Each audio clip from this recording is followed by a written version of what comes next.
건축구조 총론에서 시험 문제가 출제된다면요. 기본적인 그래서 아파트 여러분 나중에 리모델링 할 때 벽 허물지 말라는 얘기예요. 후지기 오면 대부분 땅이 갈라져서 모든 건물이 그 안에 들어가면 무너져. 이게 여러분 철판이에요. 즉 완벽하다는 얘기랑 마찬가지예요. 자, 그래서 여러분 이번 시간은 여기까지 하도록 하겠습니다.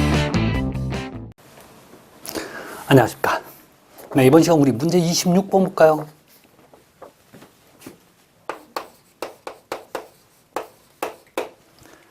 자, 시멘트 액체 방수인데요. 자, 시멘트 액체 방수에 관한 설명으로 바르지 않는 것.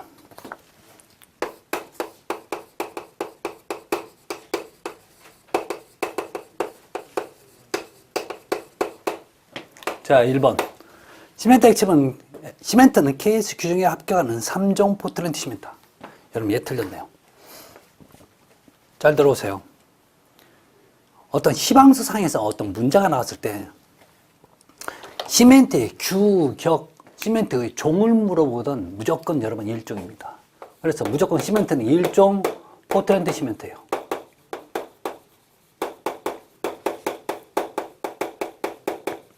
아니면 그냥 포틀랜드 시멘트라는 표현을 쓰던가. 이게 바로 1종을 얘기하는 거예요. 아셨죠? 다시요. 1종 포틀랜드 시멘트 이거 맞지만 1종 안 쓰고 그냥 포틀랜드 시멘트 또는 보통 포틀랜드 시멘트면 1종을 얘기하는 거니까 그렇게 가셔야 돼요. 자, 여기 할 때 뭐 3종, 2종 이렇게 나오면 무조건 틀리는 겁니다. 1종입니다. 자, 두 번째, 모래는 양질의 것으로 발음 두께에 지장을 주지 않는 범위 내에서 입도가 큰 것. 그렇죠? 여러분, 모래는 자, 이거 발음 범위 내에서 입도가 어때요? 입도가 큰 거예요. 왜 입도가 큰 걸 쓰냐고요? 이 모래가 하는 역할은 여러분 균열 방지 목적입니다. 균열 방지. 자, 그래서 허용 한도 내에서 클수록 그 균열이 적어지기 때문에 입도가 큰 걸 씁니다. 자, 미장 같은 경우에는 여러분 미장 발음 두께가 그 반 이하로 하게끔 만들어졌죠. 그래서 그 두께가 그 정도 됩니다. 그 다음에 세 번째, 바탕의 상태는 평탄하고 휨, 단차, 들뜸, 레이턴스, 그 다음에 취약부 및 현저한 돌기물의 결함이 없는 것을 표준. 그러니까 지금 세 번째 얘기는 흔히 해서 여러분 이런 거예요. 바닥면이 이렇게 평평해야 되는데 요 면이 뭐 들떠거나 아니면 위로 올라가거나 아니면 돌기, 뭐가 이렇게 위에 올라왔다는 얘기죠. 이런 거 다 없어야 된다고요. 되도록이면.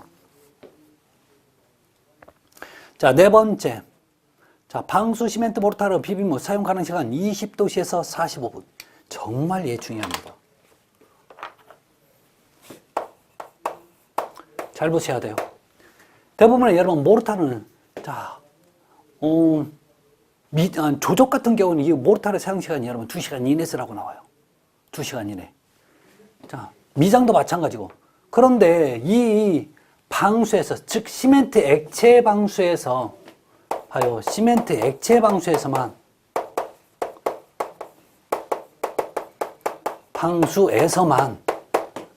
여기에서는 모르타르의 사용 시간은 45분 이내입니다.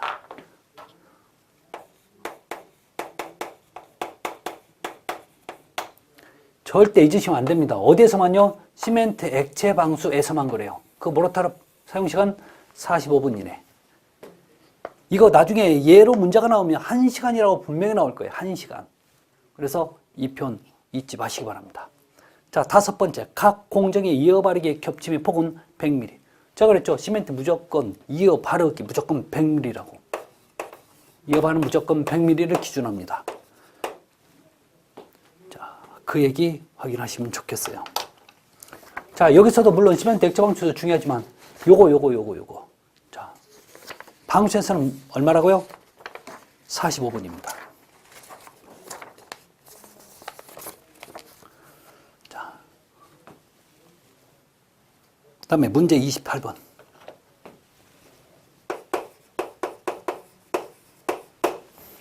다음 중 도막방수에 대한 특징을 옳지 않은 것, 도막방수입니다.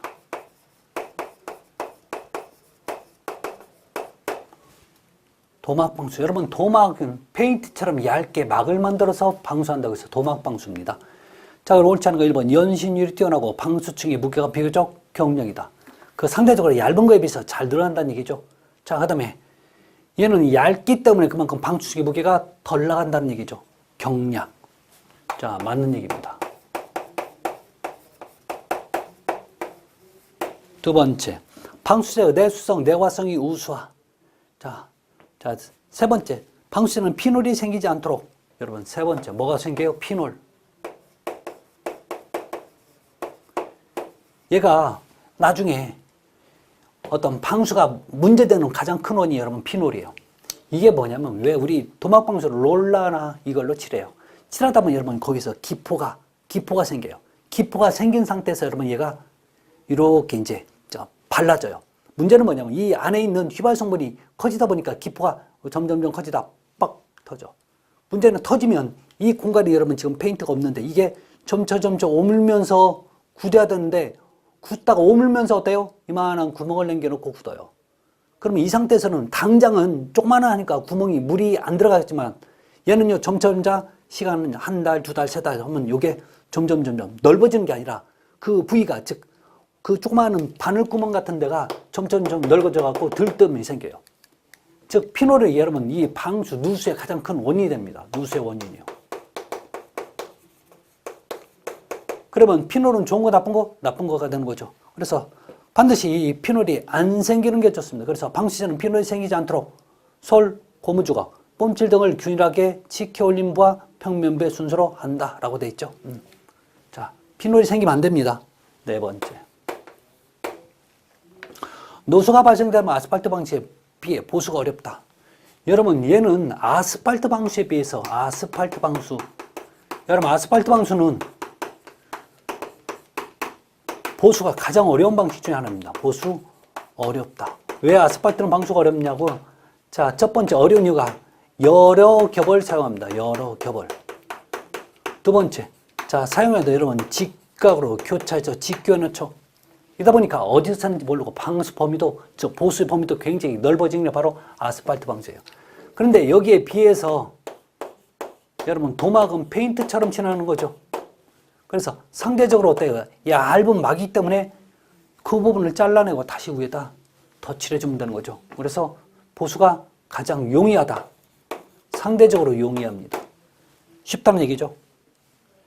자, 그래서 지금 요 4번이 틀린 표현이 됩니다. 다음에 충격이 약해 보충이 필요하다. 그렇죠? 자, 다음에 여러분 문제 31번.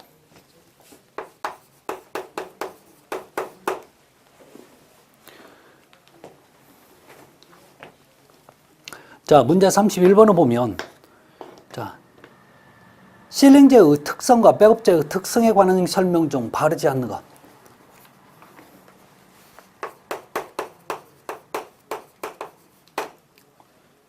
특성과 백업제의 특성입니다. 여러분, 이 백업제를 흔히 우리가 뒷채움제라고 얘기합니다.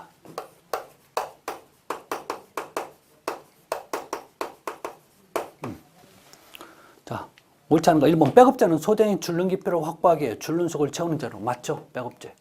자, 두 번째, 실링제와 모처가 수밀하게 접착. 자, 여러분 실리콘이 모처와 접착이 안 되면 그만큼 물이 들어갈 염려가 있겠죠. 세 번째, 모처의 열 변에 따라 실링제가 파손되지 않도록 백업제나 본드 브레이크를 설치하고. 여러분 지금 열 변에 따라 실링제가 파손이 되지 않도록 백업제나 본드 브레이크를 설치하는 이유가 있는 거죠. 자, 이 백업제의 역할이 여러 가지가 있지만 가장 크게 작용하는 원인, 사용하는 목적은 몇면 접착하기 위해서요? 이면 접착을 하기 위해서 쓰는 거죠. 이렇게 이면이 접착이 되면 얘가 어떤 열에 의해서 늘었다 줄었다 해도 절대 실리콘이 찢어지거나 떨어지지 않는다는 거죠. 요 얘기예요, 요 얘기. 가장 큰 원인이. 그래서 이면 접착이 되면 이렇게 됩니다. 자, 네 번째, 백업제는 실링제와의 모체와 결합. 자, 백업제는 실링제와 모체와의 접합면에 설치하여 실링제가 4면 접착을 지향하고 3면 접착이 될수록 설치한다. 요 4번 표현이 틀렸네요. 이게 무슨 얘기냐? 모든 요 실링제는, 자, 백업제가 하는 역할은 3면 접착을 지향하지 않아야 되고 몇 면 접착이에요? 결론은 3면 접착이 나쁘니까 몇 면 접착? 이면 접착이 되어야 되는 겁니다. 이렇게 이면 접착이 되어야 되는 이유 좀 얘기 좀 할게요. 자, 만약에 이렇게 자, 백업자가 아니고 어떤 홈이 있어요. 여기다 실리콘을 가득 채웁니다. 가득 채웠으면 여러분 지금 몇 면이 접착되면 여기 한 면, 여기 두 면, 여기 세 면이 됐어요. 자, 그런데 얘가 정말 변형이 심해진다. 거짓말 보태서 이렇게 변형이 됐다고 칩시다. 그러면 지금 몇 면 접착이에요? 여기 한 면, 여기 두 면, 여기 세 면.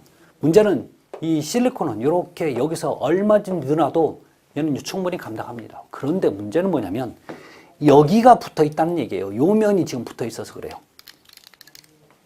이쪽 면 때문에 그래요. 이쪽 면 때문에. 자, 얘가 여러분 늘어나야 되는데 얘가 어때요? 이렇게 잡아당기는 요 잡고 있는 힘이 생겨요. 그러면 고무줄 늘린 상태에서 여기 잡아보세요. 얘는 줄으려고 하는 힘이 생기지. 그러면 여기가 떨어지거나 여기가 떨어지지 않으면 찢어지거나 떨어지거나 찢어진다는 얘기는 안 좋은 거죠. 그래서 여러분 지금 3면 접착하면 좋다고 나쁘다고요? 3면 접착이 안 좋다고. 그러면 뭐가 좋다고요? 2면 접착. 그러면 2면 접착을 하기 위해서 이걸 때문에 뭐 쓴다고요? 백업제를 쓴다는 얘기죠. 그러면 이게 백업제가 들어가면 어떤 역할을 하는지 그 얘기를 보자고요. 즉 백업제입니다. 자, 똑같은 위치에 제가 백업제 하얀색 이렇게 생긴 가래떡처럼 생긴 걸 집어넣죠. 그 다음에 제가 실리콘을 쏩니다. 자, 실리콘 쐈어요. 그러면 얘는 몇 면이 접착되냐면 여기 한 면, 여기 두 면, 여기 세 면. 얘도 세 면 맞아요. 그럼 얘도 거짓말 보태서 좀 늘어날 겁니다. 자, 늘어날 겁니다. 늘어났어요. 자, 늘어나면 문제는 뭐냐면 얘도 이쪽부터 이렇게 늘어났. 문제는 얘는 지금 백업제는 이 홈보다 좀 큰 걸 써서 끼워져만 있지 고정이 안 돼 있어요. 그럼 얘가 이렇게 늘어날 때 얘는요 잡아당기는 힘이 아니라 그냥 따라 올라가요. 잡아당기는 힘이 아니라 따라 올라간다고. 이러니까 얘가 늘어날 때 잡아당기는 힘이 안 생기니까 찢어질 리가 없는 거죠. 같이 늘어나 주니까. 그래서 좋다고요. 그래서 백업제가 정말 하고 싶은 역할은 이면 접착이죠. 이름과 동시에 재료 양도 조절하고 줄눈 깊이도 조절하고 이런 목적을 갖고 있는 게 바로 백업제가 되는 거죠. 중요합니다. 자, 그래서 지금 몇 번이 틀렸어요? 4번. 원래는 여러분 사면 접착은 여러분 그냥 아예 어떤 면에다가 여기 그러니까 이렇게 사면 접착은 여러분 이런 파이프 있죠? 요 안에 다 채우면 여러분 사면 접착이죠. 얘는 여러분 지금 늘어나지도 않고 뭐 늘어난다고 해도 그 한계가 있단 말이에요. 그러니까 얼마든지 버텨줄 수 있어요. 그러나 사면 접착은 문제가 안 되는 거예요. 결론은 3면 접착이 문제가 되는 거죠. 자, 그 얘기였습니다. 자, 이와 비슷한 문제가 32번 문제가 있어요.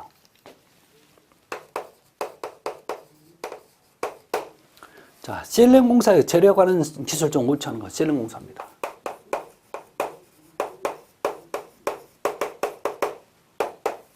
첫 번째, 논 워킹 조인트. 여러분, 논 워킹 조인트는 워킹 움직인다니까 여러분, 논 워킹 움직임이 없는 조인트.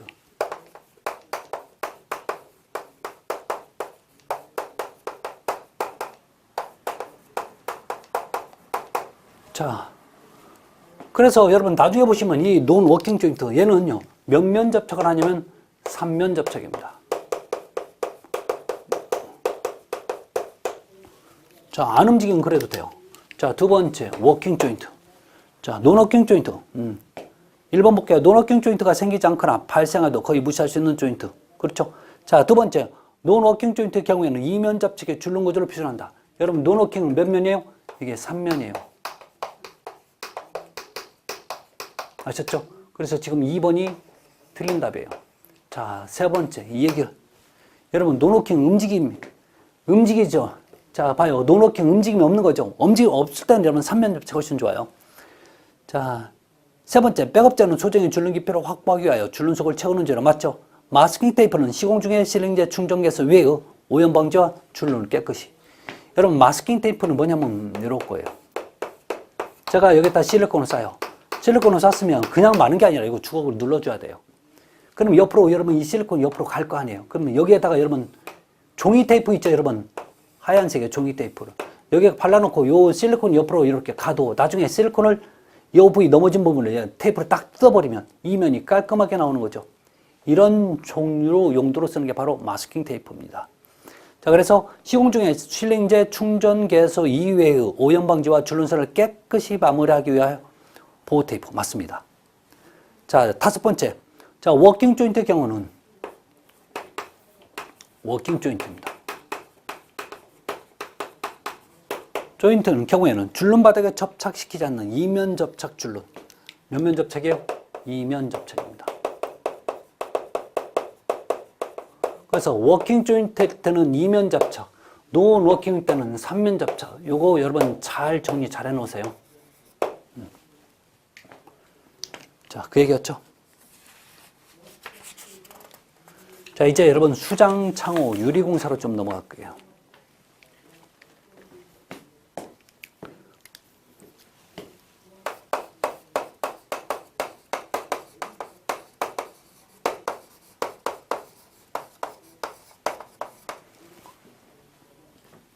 자, 수장, 창호, 유리공사에서 자, 1번 다음 중 제어 쪽매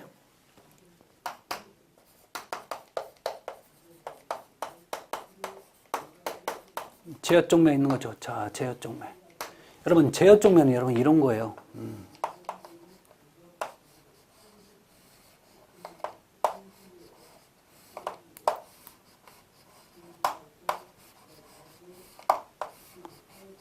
이렇게 하는 게 여러분 제어 쪽매가 되는 거죠.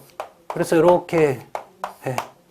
자, 그래서 여기서 이렇게 나무가 있을 때 못을 어떻게 박냐고요? 이렇게 박아버려요. 그러면 요 부분 때문에 못이 못 올라오는 거죠. 결론은 제어 쪽면에서는 가장 큰 이유는 못이 솟아오르지 못해서. 제 혀, 제가 혀, 내 혀란 뜻이에요. 이렇게 튀어나왔죠. 그래서 제 혀, 이런 뜻이죠. 그래서 1번입니다. 정답이 중요한 게 아니라 말뜻 확인하시기 바랍니다. 자, 저는 문제 5번 얘기인데 잠깐 좀 자리 좀 옮길까요?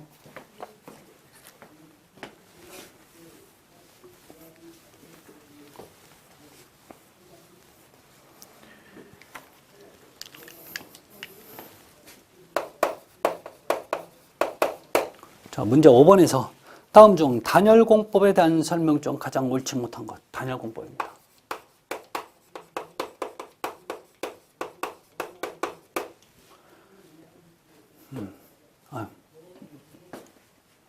자, 옳지 못한 거. 자, 내달과 외달 나오는 거죠. 이 얘기를 잠깐 좀 할까요? 자, 이렇게 있어. 건물의 여러분 안쪽에, 건물의 안쪽에 이렇게 제가 단열재를 붙입니다. 자, 이렇게 단열재를 붙이면 얘는 여러분 지금 뭐예요? 네 단이 되는 거죠. 그러면 건물에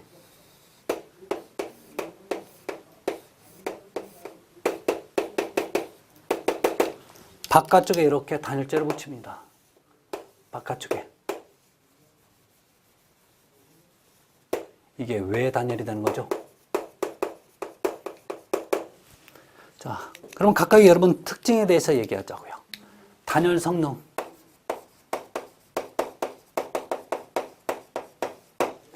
네 단위, 단열 성능이 좀 작죠?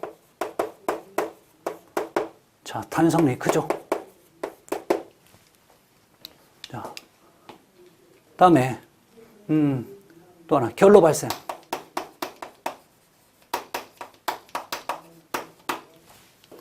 네 단열이 결로 발생이 큽니다. 잘 생긴다는 얘기죠. 그 다음에 외 단열이 결로 발생이 작아요. 자, 다음에 예열,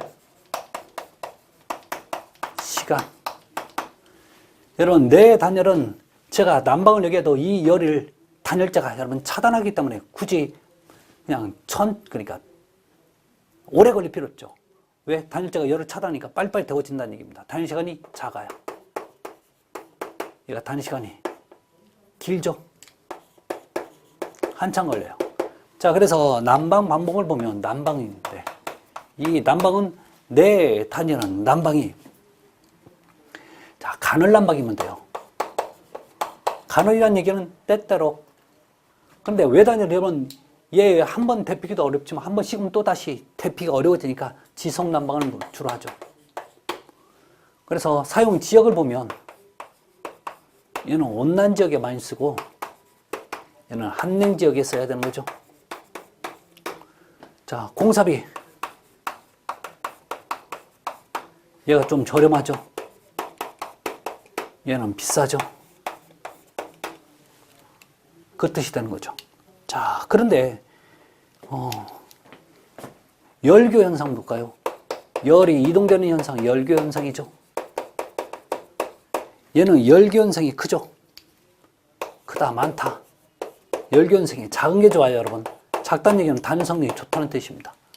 자, 근데 이 외단은 좀 특징이 있습니다. 어떤 특징이냐? 기본적으로 이 외단은 여러분 이 바깥쪽에 방수층, 여기 바깥쪽에 방수 또는 방수층 상관없습니다.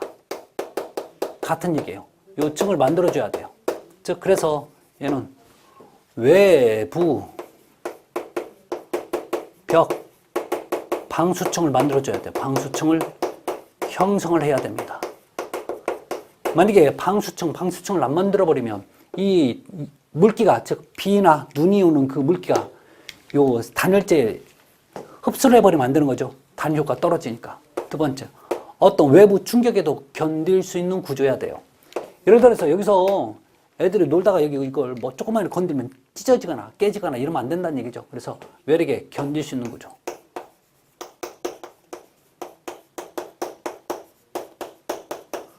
구조로 만들어지게끔 되어 있죠. 그래서 이런 조건들을 한번 보시면 좋을 것 같아요.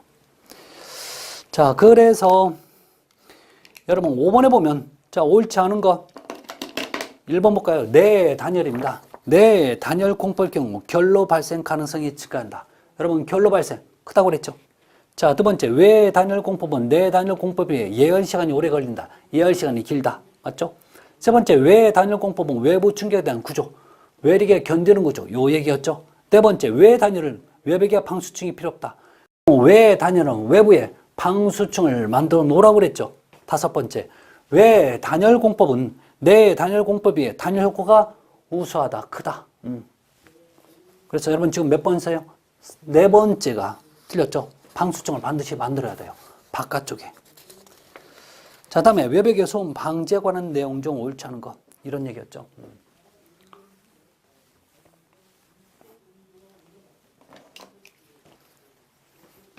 여러분 차음과 방음에 관련된 얘기를 좀 한번 하고 갈게요. 차음과 방음. 자, 여러분 차음은 어떤 소리의 에너지가 있을 때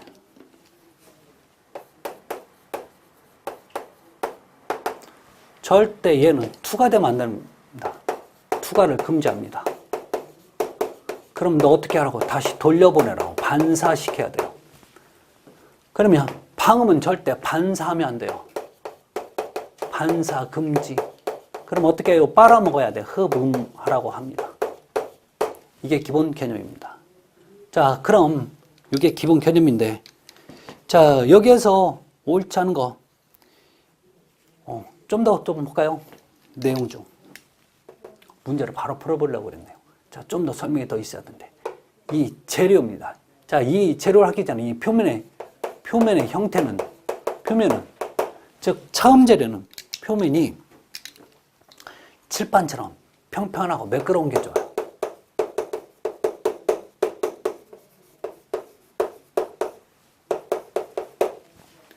그런데 방음 재료는요, 얘는 표면이 이렇게 매끄러우면 안 돼요. 무조건 거칠고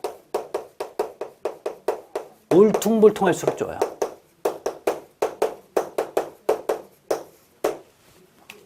자, 그래서 대표적인 재료를 보면 대표적인 재료입니다. 대표적인 재료가 차음 재료는 뭐 철판, 유리, 그다음에 뭐 합판, 그다음 뭐 타일, 그다음에 가공된 석판 있죠. 매끄럽게 가공된 석판 같은 거. 자, 그 외에도 뭐 여러 가지가 있어요. 자, 콘크리트면 또는 모르타르면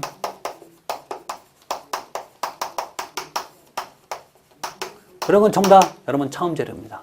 그래서 차음 재료는 주로 자, 건물의 구조용으로 많이 쓰이죠. 그러면 방음 재료는 대표적인 재료가 여러분 코펜하겐 리브라고 하는 게 있죠. 그래서 울퉁불퉁하게 나무로 만들어졌죠. 그 사람 그쪽으로 소리가 빨아 들어갑니다. 그다음 뭐 유리섬유. 집에서 이걸 여러분 이불 솜이라고 보시면 돼요. 그다음에 여기에 천장 같은데 막 이렇게 막 구멍을 뽕뽕 뚫어놓는 게 있어요. 이걸 흡음택스라고 하죠. 그다음에 구멍이 뚫리는 유공판 같은 거, 뭐 스폰지 이런 게 없으면 여러분 계란판도 소리를 빨아먹는 재료가 됩니다. 아셨죠? 자, 그래서 주로 얘는 치장 장식용으로 많이 쓰이죠.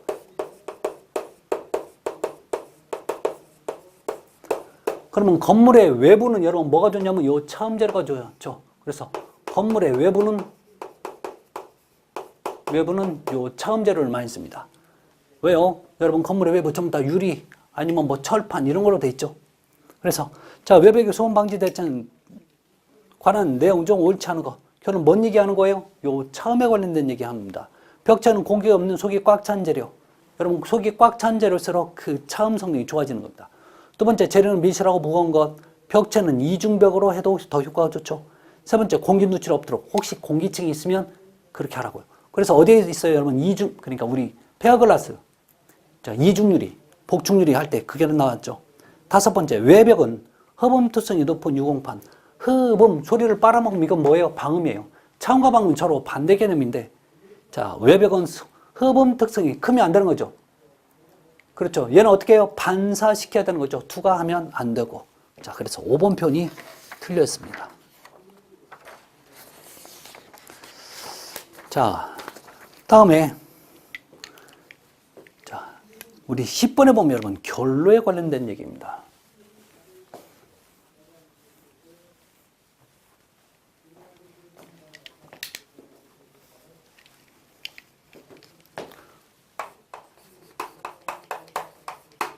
결로. 여러분, 결로는 다른 거 없어요. 여러 가지 결로가 이슬이 맺히는 현상인데. 자, 그럼 결로는, 이 결로는 여러분, 단열 성능이 안 좋을 때 생기는 거죠.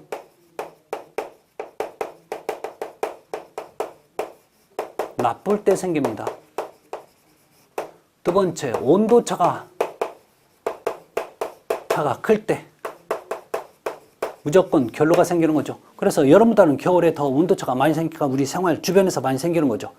자, 1번 벽체가 열 관률이 클수록 발생이 쉽다. 1번 얘기는 열 관류율이 크다는 얘기는 열의 이동이 크다는 얘기죠. 열의 이동이 크니까 단열 성능이 나쁘니까 결로는 커지는 거죠. 많이 생기는 거죠. 두 번째, 실내와 실외의 온도차가 클수록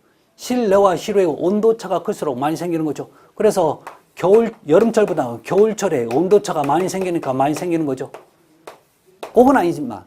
자, 내부 결로 방지하기 위해 단열재의 실외 측에 방수망을 설치한다. 여러분, 내부 결로든 외부 결로든 그게 중요하지 않아요. 모두 다 조건 똑같은데.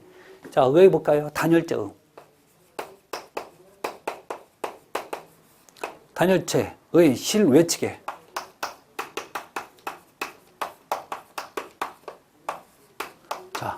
방습막 설치한대. 이게 말도 안 되는 거예요. 여기서 키포인트는 뭔지 아세요? 실외야. 이게 뭔지는 알고 가야 돼요.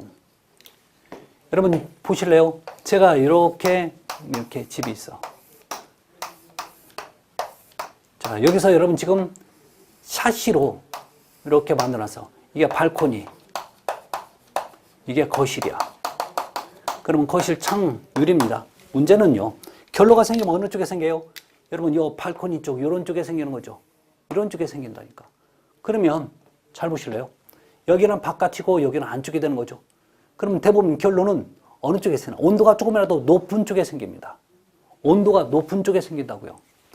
우리가 이 얘기를 어떻게 할 수 있냐면, 여름철에 여러분, 냉장고에서 음료수나 주전자를 꺼내놓으면 어떻게 돼요? 주전자 표면에 생기는 거죠. 표면에 생겼다는 얘기는 주전자보다 요 공기의 온도가 높으니까 조금이라도 높은 쪽 주전자 표면에 결로가 생기는 거죠. 그게 결로예요.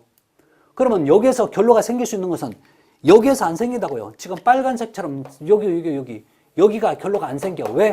여기가 겨울이니까 춥잖아. 여기는 상대적으로 여기보다는 여기가 온도가 높을 거 아니에요. 그러니까 여기에 생긴다고. 그러면 방수층, 방습막을 형성할 때는 여러분 여기에다 방수층을 해줘야 되는 거죠. 여기다 방수층 또는 방습층을 하라는 말이에요.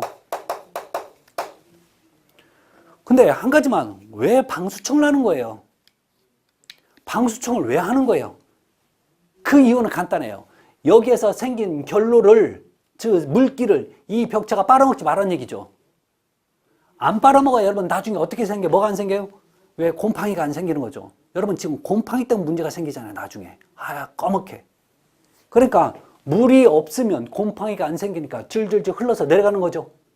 그래서 여러분 결로가 생기는 쪽에 뭘 설치한다고요? 방수층을 해야 될 거 아닙니까? 그래서 요 방수막, 방수층은 어느 쪽에 한다고요? 실내 측에 해야 되는 거죠. 자, 같은 표현이 뭐예요? 고온측이라는 표현이에요. 이거 요거 지금 제가 해석하려고 지금 이 문제를 풀었던 겁니다. 그래서 절대 잊으시면 안 됩니다. 아셨죠? 그래서 다섯 번째, 표면 결로 방지를 하여 외벽의 실내 측 표면들을 실내 측의 노점 온도보다 높게 하라고. 다시 가요. 자, 표면 결로 방지를 하여 외벽의 실내 측의 자, 공기의 노점 온도보다 표면 온도를 요 온도보다 높게. 여러분 이런 표현을 제가 썼죠. 뜨거운 주전자는 절대 결로가 안 생겨요. 이 자체가 뜨거우면 결로가 안 생긴다고.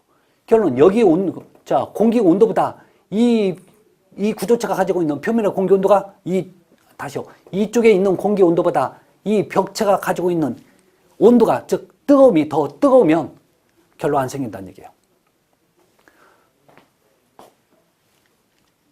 결론적으로 내 자체가 뜨거우면 결로는 안 생깁니다. 아셨죠? 그 얘기를 지금 하고 있었죠. 그래서 잊지 마시기 바랍니다. 자, 마지막으로 문제 14번 좀 한번 볼게요.